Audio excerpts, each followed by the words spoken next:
ይህ ዘመን ከታላቁ መንግስታቸውና ተዝቆ ከማያልቀው ሀብታቸው ጋር የሚታወቁት ሞጎሎች የገነኑበት ዘመን ነበር። ፈጣሪውም ሕይወቱን ለዚህ ታላቅ ህልሙ መስዋዕት አድርጎ የሰጠው ታላቁ ሞጎል ሻህ ጃሃን ነበር። ከዚህ ታላቅ ንጉስ ፕላን የመነጨው ይህ ህንጻ ግርማንና ምጣኔን ኃያልነትንና ውበትን በአንድነት አዋህዶ የያዘ ነበር። ታጅ መሃል የቤተ መንግስቱ ዘውድ ሆኖ የሚቆጠር ነበር። የታጅ መሃል ውስጠኛው ክፍል ለሻህ ጃሃን ታላቅ ፍቅረኛ ለሙምታዝ መሃል የተሰራ የመቃብር ስፍራ ነው። ለዚህች ውብ ትዝታ ሲል ታላቁ ንጉስ ይህን ዘላለማዊ የፍቅር ቅኔ በድንጋይ ግንብ ተቀኘው። የታጅ መሃል ግንባታ የተጀመረው በ1632 ዓመተ ምህረት ነበር። በዚህ ዓመት ግንባታው እንደተጀመረ ታላቅ የዝሆን ሰራዊት ባስደናቂ ሰልፍ ገብቶ ለግንባታው የሚያስፈልጉትን ማቴሪያሎች ወደ ዘመኗ የሞጎሎች ዋና ከተማ ማጋዝ ጀመረ። ይህ የዘመኑ ታላቅ የግንባታ ፕሮጀክት ነበር። በጥቂት ዓመታት ውስጥ የታጅ መሃል ዋና መዋቅር ተገንብቶ ተጠናቆ በሚያንጸባርቅ እብነበረድ ለመለበጥ ተዘጋጀ። ይህንን ማድረግ እጅግ ግዙፍ የሆነ ወጪን የሚጠይቅ ነበር። በያሙና ወንዝ ዳርቻ እንዲሆን የተመረጠው የህንጻው ማረፊያ ስፍራ በፕሮጀክቱ ላይ ራሱን የቻለ ፈተና የደቀነ ጋሪጣ ነበር። Am Wasser hat man meistens kein festen Baugrund. Sie müssen also sehen, dass በወንዙ ዳርቻ ላይ ህንጻው የሚያርፍበት ደንዳና መሬት ማግኘት ቀላል አልነበረም። ስለዚህ ጭንጫውን መሬት ማግኘት እስከምትችል ድረስ ወደ ምድር መቆፈር ይኖርብሃል። ታዲያ በዘመኑ ለዚህ ችግር ዛሬም ድረስ በመጠኑ ለወጥ አድርገን የምንጠቀምበትን ልዩ የግንባታ ዘዴ ፈጠሩ። እናም ህንጻውን በቀጭኑ በሚቆፈሩ ጉድጓዶች መሰረት ላይ ለማሳረፍ ወሰኑ። ይህን አይነቱ ግንባታ በዘመኑ እንደ ታላቅ የግንባታ አብዮት የሚቆጠር ነበር። የዘመኑ የሞጎል መሐንዲሶች ከወንዙ የውሃ ወለል በታች ጥልቅ ጉድጓዶችን ቆፈሩ። ቆፍሮም ሲያበቁ በድንጋይና በማጣበቂያ ቡኬት ወይም ሞርታር ሞሏቸው። በዚህ መሰረት ጥበበኞቹ ገንቢዎች የድንጋይ ምሰሶችን ከገነቡ በኋላ በግዙፍ አርኮች አገናኟቸው። ውጤቱ ወለሉን መሸከም የሚችል ግዙፍ የድንጋይ ንጣፍ ነበር። ይህም ከያሙና ወንዝ ርጥበትና ግፊት ለአንዴና ለመጨረሻ ጊዜ ተከላክሎ ዘመናትን አቋርጦ ማቆየት የሚችል ነበር። ታጅ መሃል ለመጪዎቹ ዘመናትና ትውልድ ሁሉ የፍቅርን ዘመን የማይሽረውን ኃያልነት እንዲያስተውሉ ምስክር ሆኖ መቆም ይኖርበታል። ለሻህ ጃሃን ደግሞ ለመጪዎቹ ትውልዶችና ለአገሩ ለህንድ የሚያወርሰው ዘመን የማይሽረው ውርስና ዘመናትን አቋርጦ የሚታወስበት መታሰቢያው ይሆናል። ሻህ ጃሃን በታላቅ ምቾትና ብልጽግና መሃል ተንደላቆ ያደገ የታላቁ የሞጎል ንጉስ ተወዳጅ ልጅ ነበር። በ1607 ዓመተ ምህረት በልደቱ ቀን ለሌሎች ተደርጎ በማያውቅ ሁኔታ በእንቁና በሉል በወርቅና በአልማዝ ስጦታዎች ታጅቦ ለሌሎች ተደርጎ በማያውቅ ሁኔታ ታላቅ ክብረ በዓል ተደረገለት። በዚህም በንጉሱና በሀገሩ ፊት ሞገስን አገኘ። ይህ ማለት ግን ቀጣዩ ታላቅ ሞጎል እንዲሆን ተመረጠ ማለት አልነበረም። ይሁንና ለዚህ ታላቅ ልዑል ከፊቱ ታላቅ ተስፋ ተደርጎለት ነበር። ተስፋው ግን ብቻውን አልነበረም። ታላቅ አደጋም አብሮት ነበር። የገዛ ወንድሞቹ ለሕይወቱ የሚያሰጉ ተቀናቃኞቹ ነበሩ። በሞጎሎች ሥርዓት እንደ ሌሎቹ የዘውድ ሥርዓቶች መጀመሪያ የተወለደው ልዑል ሁሉ ጊዜ ንጉሥ አይሆንም። የንጉሡ ልጆች ሁሉ ዙፋኑን የየራሳቸው ለማድረግ እስከ ሞት ድረስ ይፋለማሉ። በዚህ ዘመን አንድ ልዑል የመንጋው ሕዝብ አክብሮትና ድጋፍ ቢኖረውም ወይም ባይኖረውም ከቶም ትርጉም አልነበረውም። የቤተ መንግሥት ዜና መዋል ያለፈበት ከፍታና ዝቅታ ድልና አደጋውን እያሳየን የሻህ ጃሃን ሕይወት የምንከተልበት መረጃችን ይሆናል።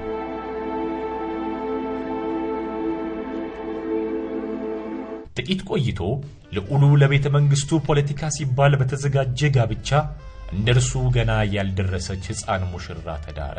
ይህ ጋብቻ ግን እንደ ቀደምቶቹ ይህንን መሰል ጋብቻዎች ፍቅር የሌለበት ባዶ የጋብቻ ውል አልነበረም። ይህ ጋብቻ ገና ከሞት በኋላ ሳይቀር የሚቀጥል ጥልቅና ዘላለማዊ ፍቅር የሚገለጥበት ልዩ ጋብቻ ሊሆን ነው። ከ10 ዓመታት በኋላ ልዑሉ 25 ዓመት ሲሞላው ኮከቡን ከዚያ ቀደም ከነበራት ብርሃን ሁሉ በብዙ እጥፍ ስታበራ ታየችው። ሻህጃሃን ከንጉሱ ጠላቶች ጋር ተዋግቶ የድሎች ሁሉ አውራ የተባለለትን ድል ተቀዳጀ። በዚያን ጊዜ አባቱ ለዚህ ድሉ እንደ ሽልማት ይሆን ዘንድ ሻህጃሃን የዓለም ንጉስ የሚባለውን ስያሜ ሰጠው። የሞጎል ሥርወ መንግሥት ዋና ከተማ የነገስታቱ መቀመጫ የሆነው ግዙፉ ቀይ ግንብ የሚገኝባት ሰሜናዊት ህንድ የምትገኘው ታላቋ ከተማ አግራ ናት። ይህቺ ከተማ የመንግስቱ ማዕከል ብቻም ሳትሆን በዘመኑ ከነበሩት የህንድ ጠንካራ ይዞታዎች አንዷም ነበረች። ገዢዎቹ ሞጎሎችና ቤተሰቦቻቸው በዚህ ግንብ ውስጥ በተገነቡ ድንቅና ውብ ቤተ መንግስቶች ውስጥ ይኖራሉ።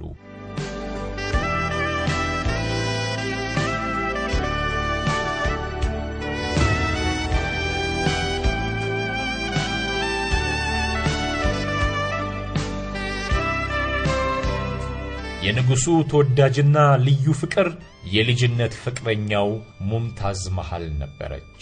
ሻህጃሃን የቤተ መንግስቱ ምርጥ እመቤት እያለ ይጠራታል። ከዜና መዋሉ እንደምናነበው እነዚህ ሁለት የቤተ መንግስት ፍቅረኞች በልዩ ፍቅር እየተሳሰሩ እንደነበሩ እንረዳለን።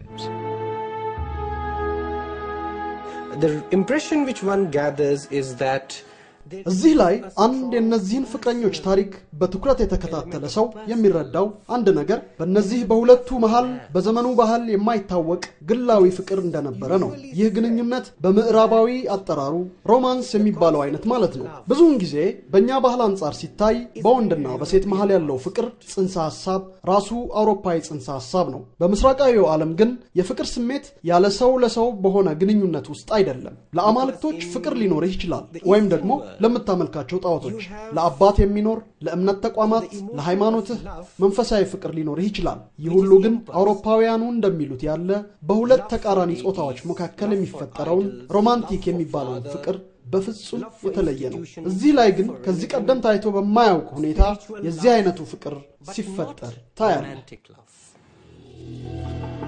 ነገር ግን ይህ ሻህጃሃን ለሙምታዝ መሃል ያቆመው ይህ መታሰቢያ በሮማንቲክ ፍቅር በምስክርነት የቆመ የዓለማችን ብቸኛው ሐውልት ነው ሊባል ይችላል። በየዕለቱ እጅግ በርካታ ጎብኚዎች በታጅ መሃል ቅጥር ግቢ ውስጥ ፈዘው ሲደነቁ ይውላሉ። ለዚህ ምክንያቱ በከፊል የሻህጃሃን አርኪቴክቶች በፈጠራቸው የእይታ ጨዋታዎችና ጥበቦች ተመልካቹን መቆጣጠር በመቻላቸው ነው። የዚህ መታሰቢያ ሐውልት የመጀመሪያ እይታ ለሚመለከተው ተመልካች በዋናው መግቢያ በር እንደ ፍሬም ተከቦ ፎቶግራፍ መስሎ ይታያል።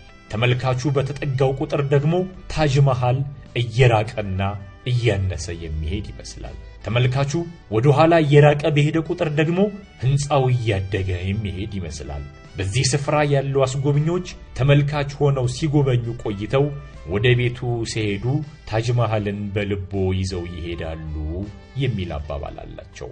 ይህ የእይታ የሽወዳ ጨዋታ በፊት ለፊት በሚታዩት በአራቱ ሚናሪቶች ዲዛይን ላይም ተደግሟል። እነዚህ ሚናሪቶች የተገነቡት በትንሹ ወደ ውጩ ዘመም እንዲሉ ተደርገው ነበር። በትክክል ቀጥ ያሉ ሆነው ተገንብተው ቢሆን ኑሮ ለተመልካች በጥቂቱ ወደ ውስጥ ዘመም ያሉ ሆነው ይታዩት ነበር።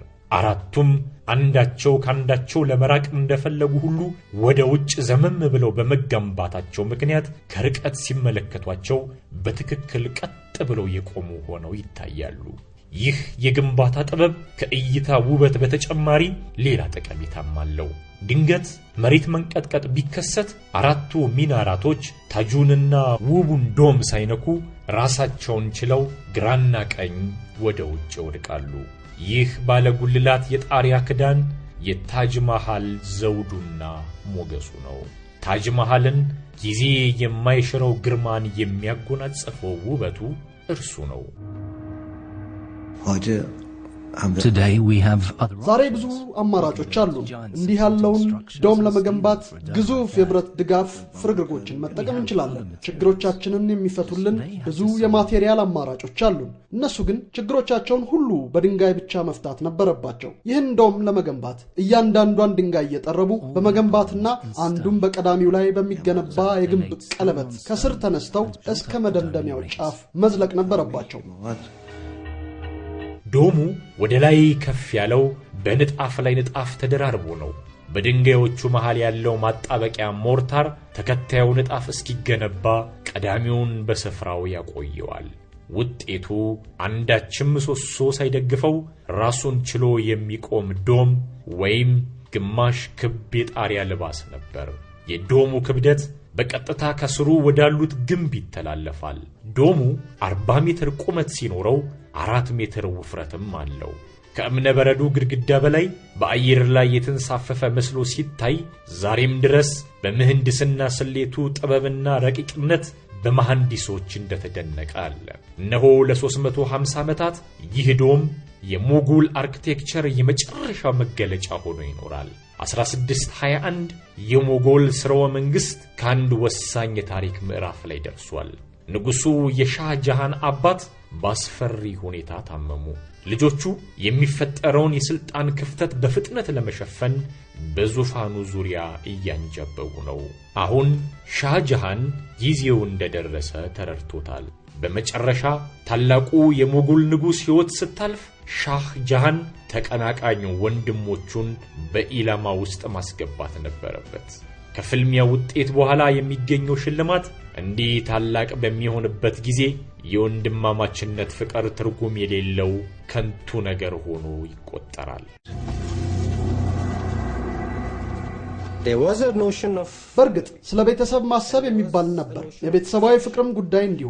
ስልጣንን ሙሉ በሙሉ ለራስህ ተቆጣጥረህ የአባትህን ግዛት አንተ በምታምንበት መንገድ የመምራቱ ህልም በውስጥህ በሚነግስ ጊዜ ሌሎቹ ስሜቶችና ሐሳቦች፣ እሴቶች ሁሉ ለዚህ ታላቅ ህልም ራሳቸውን አስገዝተው ወደ ኋላ ገለል ይላሉ። ስለዚህም የሁሉም ነገሮች ትርጉምና ምክንያት ወደዚህ ህልም መድረስ ብቻ ይሆናል። perpetrated. ተቀናቃኞቹን ሁሉ ካስወገደ በኋላ ሻህ ጃሃን ዙፋኑን ተቆጣጠረ። በ1628 በታላቁ ቀይ ግንብ ውስጥ በሚገኘው ቤተ መንግስት ንጉስ ተብሎ ዘውድ ደፋ። ሻህ ጃሃን ብልህና ጥበበኛ መሪ መሆኑን ማስመስከር የጀመረው ወዲያውኑ ነበር። ግዛቱን በአባቱ ጊዜ ከነበረበት ደረጃ ከፍ እያደረገ ከብልጽግና ወደ ብልጽግና ማራመድ ጀመረ።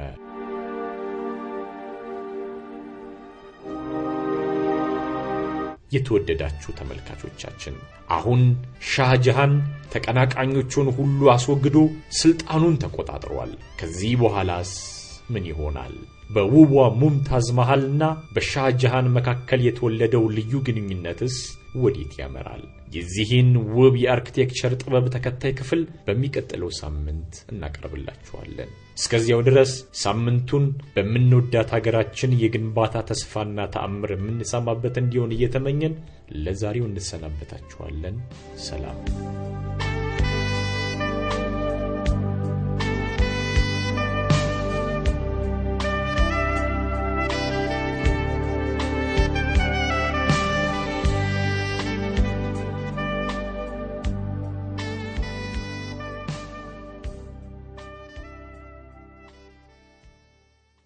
ተመልካቾቻችን በፕሮግራማችን ዘና እንዳላችሁ ትምርትም እንደቀሰማችሁ ተስፋ በማድረግ የዛሬው ፕሮግራማችን ይሄንን ይመስል ነበር።